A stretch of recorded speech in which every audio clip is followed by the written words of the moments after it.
এই হলো আমাদের দর্শক। এখন দিয়ে দর্শক বাইরে কি কয় আর কি মতামত আমাদের বিয়ে হইতে যারা জিতবো নাকি অবিবাহিত তারা জিতবো? জাহাঙ্গীর কি মনে হয়? আপনি কি দেখি এত কনফিডেন্স? আমাদের টিম অনেক শক্তিশালী। হ্যাঁ,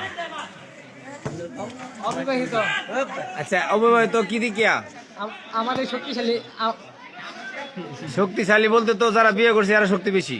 আরে না, আমরা ইয়ং ইয়ং ইয়ং বয়স, মানে অবিবাহিত যারা তারা শক্তি অন্যরকম। তাহলে কি আমরা কথাই বোঝা যায় যারা বিয়ে করছে তো আসলে শক্তি নাই?